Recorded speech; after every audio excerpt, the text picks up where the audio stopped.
इस वीडियो में हम पीएनसी से रिलेटेड जितने भी क्वेश्चन जेईई मेंस 2025 के जैन अटेम्प्ट में आए थे वो सब डिस्कस करने वाले हैं। स्टार्ट करते हैं इस क्वेश्चन के साथ में। क्वेश्चन में हमें दे रखा है in a group of 3 girls and 4 boys there are 2 boys B1 B2 number of ways in which these girls and boys can stand in a queue such that all the girls stand together, all the boys stand together, but B1 and B2 are not adjacent to each other. अब ये question अच्छा है, simple है। एक बार तो पहले खुद भी जितने भी क्वेश्चन मैं यहाँ पे सॉल्व करूँ वीडियो पॉज कर करके साथ में सॉल्व भी करना और फिर जिसके सोल्यूशन में तुम्हें दिक्कत हो वो देखना। तो यहाँ पे अगर हम देखें तो बॉयज़ और गर्ल्स दोनों को एक साथ खड़े होना है, मतलब सारी गर्ल्स एक साथ हैं, सारे बॉयज़ एक साथ हैं, लेकिन B1 B2 साथ में नहीं होने चाहिए। तो अगर मैं गर्ल्स को एक ग्रुप में रख दूं, मतलब G1 G2 G3 एक बॉक्स में रख देता हूं इनको, और B1 B2 B3 B4 इसको एक बॉक्स में अगर रख देता हूं और इसको अगर अरेंज करूं तो इनमें हमें प्रॉब्लम किससे होगी?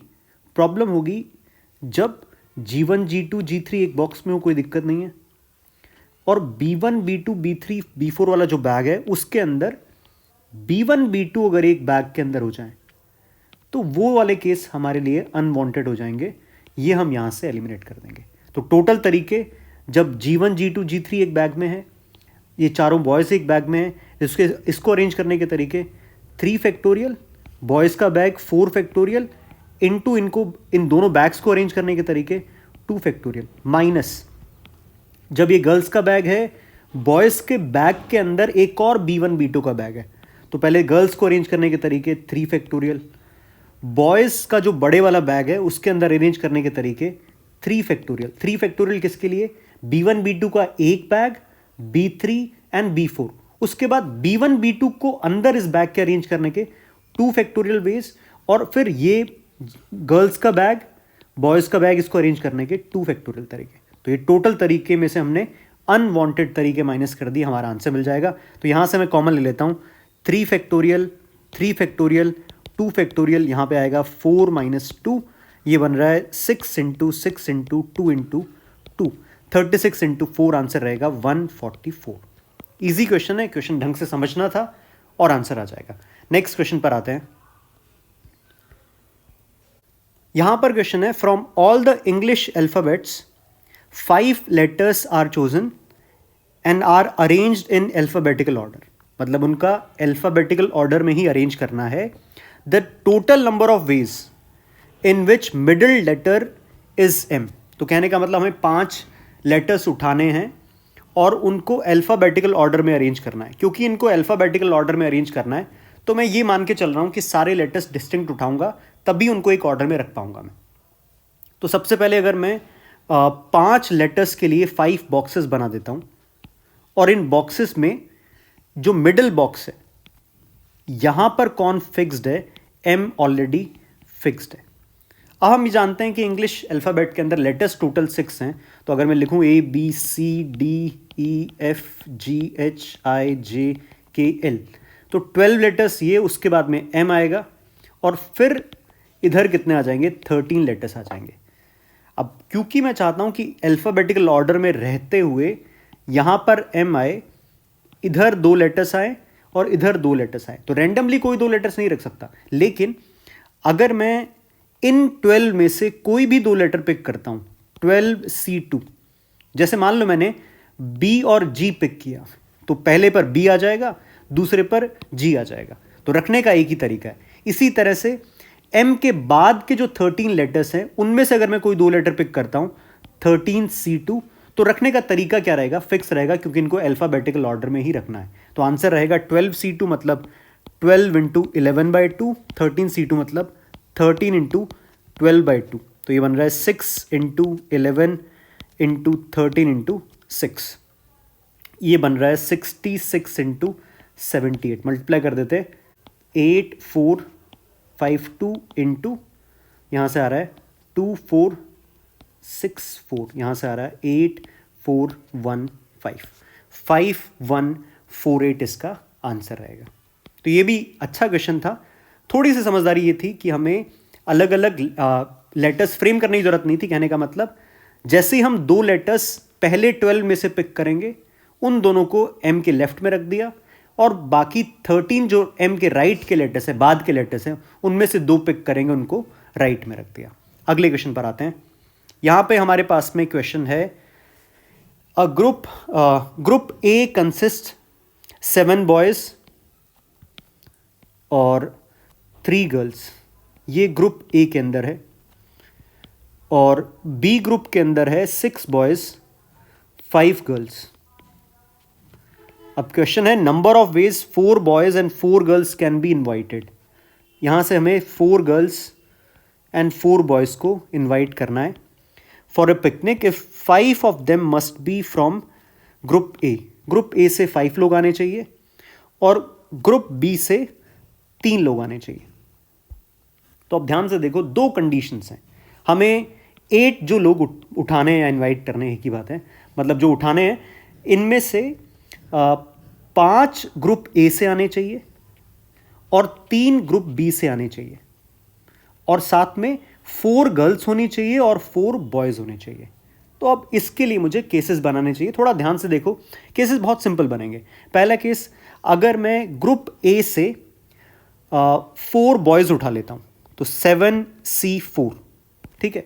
तो इसका मतलब ग्रुप ए से टोटल 5 उठाने हैं, 4 बॉयज अगर उठा लिए हैं तो 1 गर्ल उठानी पड़ेगी, तो मैंने लिखा 3C1। तो ग्रुप ए से 5 लोग आ गए हैं।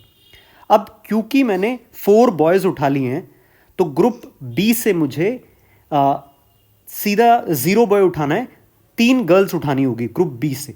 तो ग्रुप बी से चॉइसेस मेरे पास में 5, 5C3 प्लस ग्रुप ए से, जैसे यहाँ पे मेंशन भी कर देता हूँ कि यहाँ से मैंने ग्रुप ए का मेंशन करते रहते हैं ताकि हमारे ध्यान में रहे कि हमने उठाया 4 बॉयज़ और 1 गर्ल। ग्रुप ए का मेंशन कर रहा हूँ तो ऑटोमेटिकली ग्रुप बी अपने आप बचा हुआ ग्रुप बी से उठाना है। दूसरा केस, 3 बॉयज़ 2 गर्ल्स अगर मैं उठाता हूँ तो ग्रुप ए से 3 बॉयज़ उठाने हैं, 7C3, 2 गर्ल्स 3C2।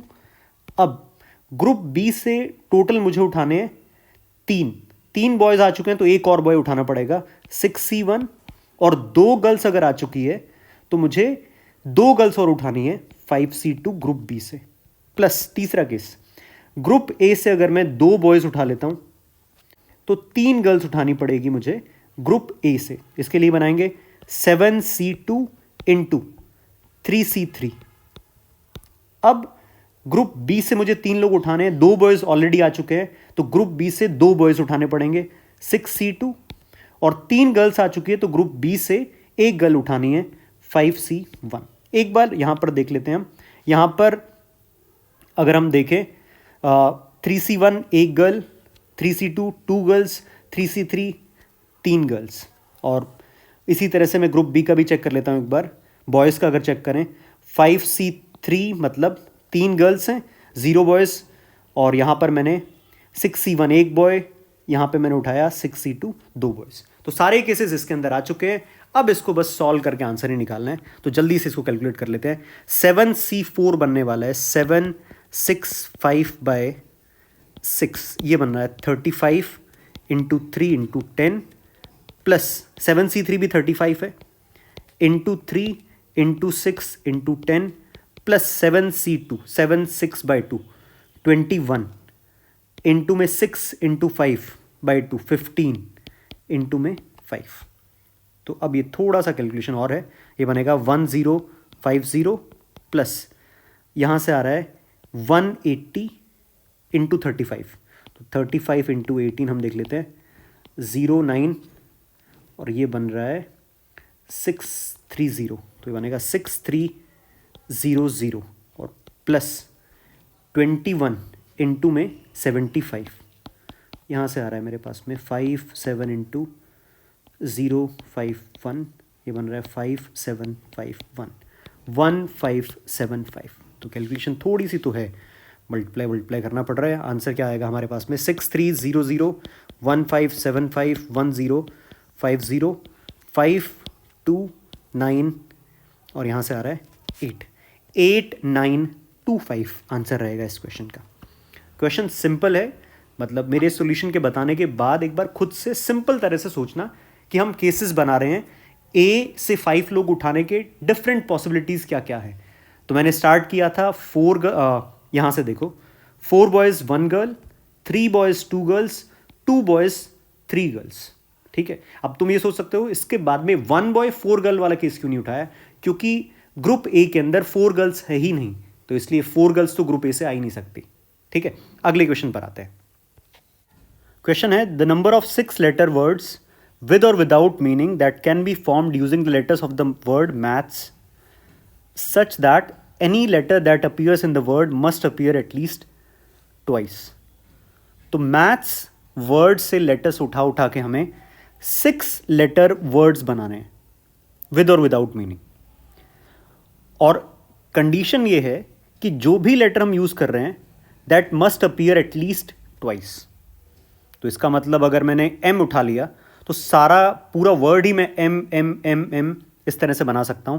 तो पहला केस तो अगर मैं एक ही लेटर को 6 बार यूज कर लेता हूं तो इसका मतलब 6 सेम उठा लिए मैंने। ठीक है, एक ही लेटर 6 बार उठा लिया। या फिर अब देखो 5 सेम 1 डिफरेंट हो सकता है क्या? नहीं, क्योंकि 5 सेम तो ठीक है, लेकिन 1 डिफरेंट, एक जो भी लेटर आ रहा है वो एटलीस्ट ट्वाइस बार आना चाहिए। तो 6 सेम के बाद में 5 सेम 1 डिफरेंट नहीं, 4 सेम 2 सेम हो सकता है। इससे और कम आते हैं, क्या 3 सेम पॉसिबल है क्या? अब 3 सेम अगर है तो बचा हुआ जो वर्ड है वो भी 3 बार आ जाए, 3 सेम। इसके अलावा अगर हम चलते हैं 2 सेम 2 सेम 2 सेम, तो ध्यान से देखा जाए मैं एक पैटर्न से 6 सेम से स्टार्ट कर रहा हूं और धीरे धीरे 6 सेम से 4 सेम 2 सेम किया और फिर 3 सेम 3 सेम। अब यहां पे तुम्हारे दिमाग में आ सकता है क्या 3 सेम के साथ में कुछ और पॉसिबिलिटी है क्या? क्या तुम ये सोच सकते हो 3 सेम 2 सेम 1 डिफरेंट? नहीं, 1 डिफरेंट फिर से नहीं चलेगा, तो सीधा आएंगे हम 2 सेम 2 सेम 2 सेम पर। तो अब हमारे पास में चॉइसेस क्या है लेटर्स के लिए? M A T H S, 5 choice है। तो पहला केस जब हम 6 लेटर्स जो चूज कर रहे हैं वो सेम लेटर्स पिक कर रहे हैं, तो 5 चॉइसेस में से कोई भी एक मैंने पिक किया, 5C1। ठीक है, यहाँ पे मैं 6 लेटर्स के लिए एक बॉक्स भी बना देता हूँ, 6 बॉक्सेस, 1 2 3 4 5 6। तो जो एक लेटर मैंने 6 बार यूज़ किया है उसको फिल करने के कितने तरीके होंगे? एक ही तरीके होंगे। प्लस दूसरा केस, जब मैं 4 सेम 2 सेम पिक कर रहा हूँ तो 4 सेम के लिए मेरे पास चॉइसेस है 5C1, 5 में से कोई भी एक, और फिर 2 सेम के लिए चॉइसेस बच जाएंगी 4C1। अब मेरे हाथ में 6 लेटर्स है out of which 4 are same and 2 are other but both are same. मतलब कहने का मतलब 4 एक जैसे हैं, 2 एक जैसे हैं। अरेंज करने के तरीके 6 factorial by 4 factorial 2 factorial plus 3 same pick करने के, तो मेरे पास 5 डिफरेंट लेटर्स हैं, 3 सेम सेम अगर उठाने हैं तो 5C2 से मैंने 2 पिक किए, और अब मेरे हाथ में 3 सेम लेटर्स है। अरेंज करने के तरीके 6 factorial upon 3 factorial 3 factorial plus 2 same 2 same 2 same. इस तरह से उठाने के लिए मेरे पास 5 डिफरेंट लेटर्स हैं, उठाने के 3 उठाने हैं मुझे, तो 5C3। अब मेरे हाथ में 6 लेटर्स है जिसमें से 2 सेम है 2 सेम है 2 सेम है। अरेंज करने के तरीके 6 factorial bye 2 factorial 2 factorial 2 factorial. अब बस इसको कैलकुलेट ही करना है, तो क्या रहेगा 5 plus 5C1 5 into 4 20 into 6 factorial by 4 factorial 2 factorial, 6 into 5 by 2, ये रहेगा 15 प्लस 5C2 मतलब 10, 6 फैक्टोरियल मतलब कैंसिल करेंगे 3 फैक्टोरियल से रहेगा 6 5 4 बाय 6 20 और plus 5C3 10 into 6 factorial 6 into 120 divide किया 8 से, ये कैंसिल हुआ 1 5, ये रहेगा 90। तो आंसर रहेगा हमारे पास में 5 प्लस 300 प्लस 200 प्लस 900, ये आएगा 1100 1400 1405 क्वेश्चन का आंसर रहेगा। तो फिर से एक केस बनाने वाला क्वेश्चन था, 6 same 4 same 2 same 3 same 3 same 2 same 2 same 2 same, 4 different possibilities थी इस तरह से वर्ड्स बनाने की। नेक्स्ट क्वेश्चन पर आते हैं। यहां पर हमारे पास में क्वेश्चन है, if all the words with और without meaning made using all the letters of the word Kanpur are arranged in a dictionary, then the word at 440th position in this arrangement. तो ये फेमस बहुत बार आया हुआ question, dictionary based question है. तो हमारे पास में कानपुर वर्ड से बने हुए वर्ड्स को अरेंज करना है डिक्शनरी में विद और without meaning using all the letters. तो मतलब जितने हैं उतने सारे यूज़ करने हैं और 440th पोजीशन पर देखना है. तो पहला काम तो ये करना चाहिए, इनको अल्फ़ाबेटिकल ऑर्डर में रख देता हूँ. सबसे पहले आ रहा है ए, फिर आएगा KLMNOPQRSTU, इस तरह से AKNPRU. तो अब अगर हम देखें तो ए से स्टार्ट होने वाले कितने वर्ड्स होंगे. तो ए रखने के बाद 5 लेटर्स अरेंज करने के 5 फैक्टोरियल वेज, मतलब 120. तो इसका मतलब 440 तो और नीचे है. तो इसका मतलब के से स्टार्ट होने वाले देखेंगे, फिर से ये कितने रहेंगे, 120 रहेंगे. फिर हम देखेंगे एन से स्टार्ट होने वाले, ये भी कितने रहेंगे, 5 फैक्टोरियल 120. तो अभी तक कितने वर्ड्स जा चुके हैं, 360.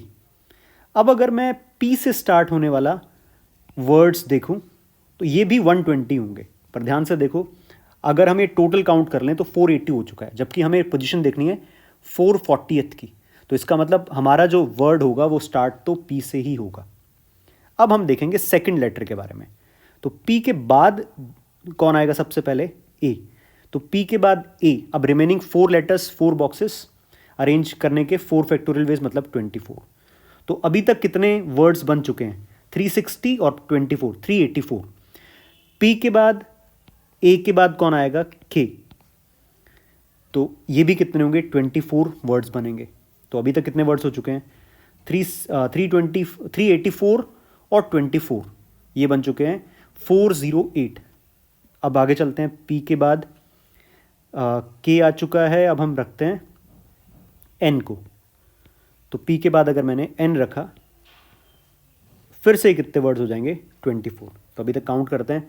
ये हो चुका है 360, 384, यहाँ तक 408 और यहाँ पर हो चुका है 432.